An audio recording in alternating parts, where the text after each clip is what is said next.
Testing of DeWalt multi-function battery adapter turn on the 20-volt power supply.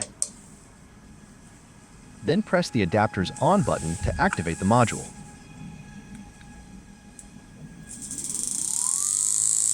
Test the preset power-off protection values of the module.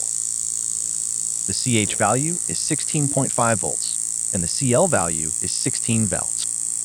Test the delayed power-off time. DOB-O is 3 seconds. Observe the changes in the module's power-off protection status when the voltage drops.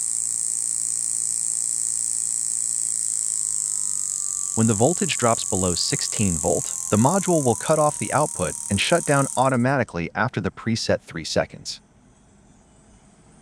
When the voltage rises above 16.5 volt,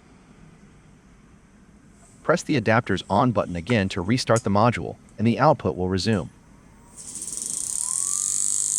If the module is not in use, simply press the off button to turn it off.